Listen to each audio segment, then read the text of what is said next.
Senator Hanson. Thank you very much, Mr President. Yes, what's on people's minds, Australians around the country, is how much more debt can we afford to carry? And the answer is no more. We are in debt to the tune of $563 billion.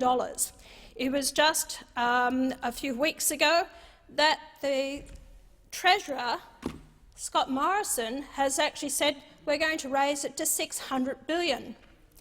The debt ceiling was actually taken out. We did have a debt ceiling, but that was actually changed, and I think it was around about 2009 the Labor Party had a debt ceiling, but it was actually supported by Tony Abbott's government and also the Greens. They actually removed the debt ceiling that we have in Australia.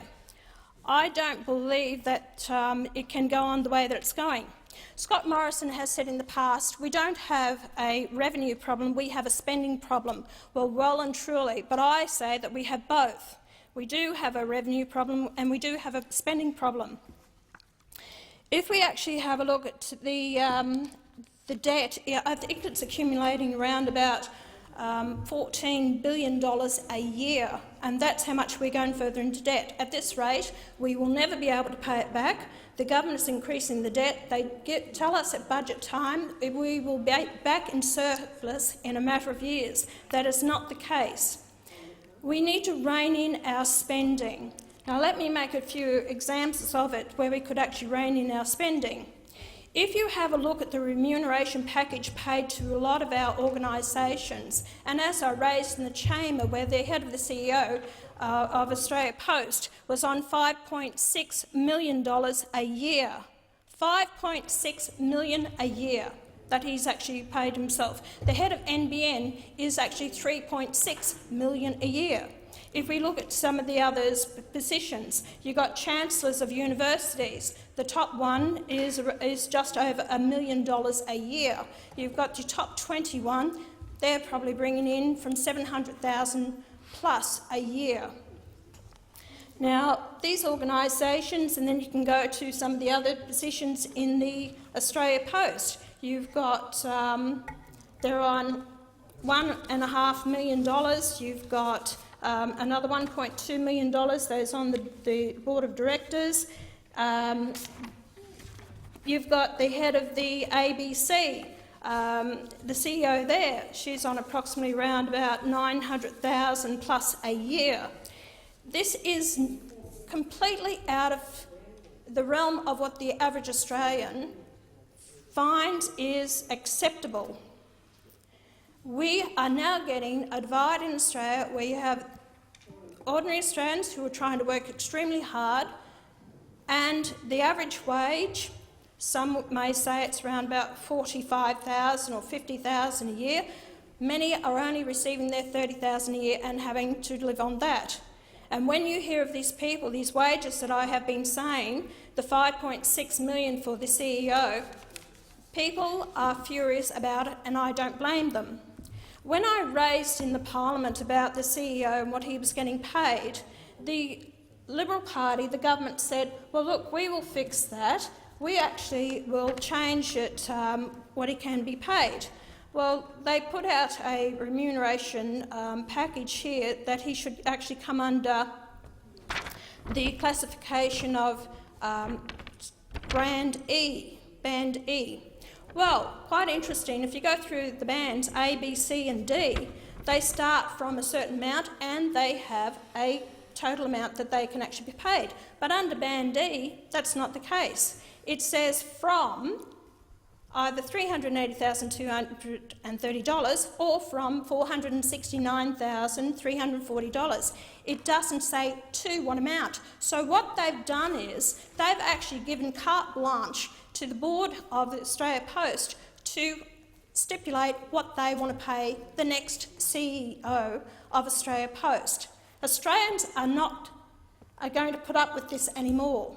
We cannot continue to have the divide in this country which is becoming the rich and the poor. What we are paying these people in Australia, the remuneration packages, is far superior to what the same positions in other countries around the world.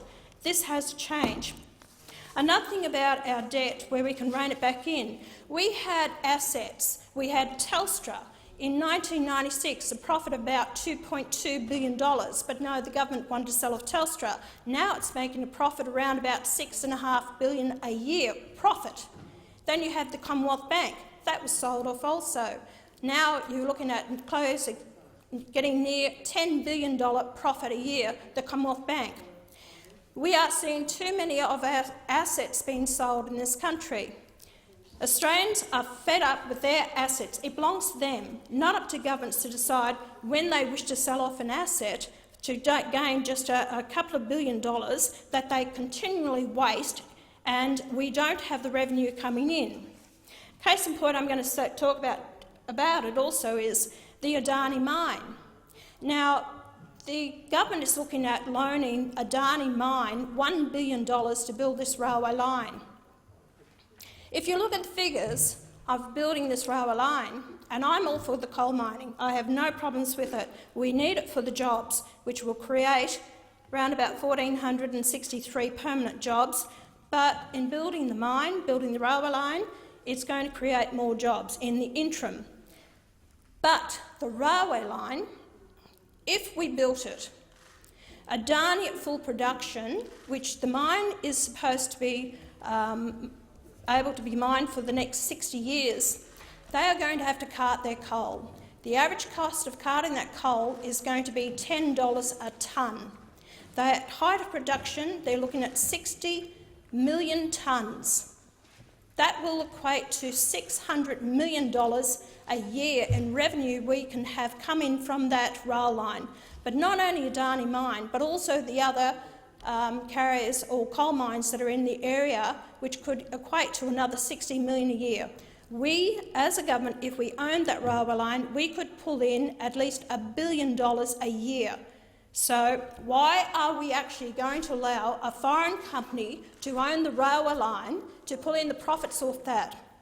Unless we start looking at turning it around and get people in this parliament who have business acumen, who know what they're doing and not selling the Australian people out any longer, we are not going to have the money to run this country for our hospitals, our schools, and pay those people who need the pensions, the sick, the aged, and those ones that need that care. We are not going to be able to look after future generations, let alone leaving a hell of a debt for them, and that's exactly what we are doing. The welfare system needs to be reined in. I'm suggesting an Australian identity card, so anyone who is on taxpayer-funded services must apply for the card, present their 100 points, prove who they are. We have too many aliases, we have too many routers, we have too many people who are ripping off the system. If you have a card, then you actually, when you go to the doctor, you swipe your card. It must have your picture, it must have your ID in it, and it must have your palm print on it, because that cannot be duplicated. We have overseas visitors coming to this country, taking the Medicare card, going to the doctors, then getting scripts, and some are ending up in our hospitals that we are paying for. We have numerous people who are collecting welfare payments. We have people rorting our educational system. If we want to be fair income but reining this in, this is the only way we can go about doing it, and we need to address the whole concern about it. Another thing that's on the minds of the Australian people is our gas fields. On the northwest shelf, we have multinationals taking our gas, selling it to Japan. They are getting 65% cheaper than what Australians are paying for it. The deals done in this country disgust me because we have got no equity in our gas fields. We are getting royalties out of it, but we do not know exactly how much gas they're taking out. That has been a sham that's been going on, and it disgusts me to think that they're thinking about bringing the gas out from America here to Australia, then to release it here in Australia cheaper than what we can supply to our own people. Australians are at a point where they cannot keep being taxed any further and further. The government must rein it in, and I do say we need to stop allowing the government to actually increase the debt ceiling whenever it suits them. It has to be changed. We have to control this, this government and future governments. Thank you. Thank you, Senator Hanson. Senator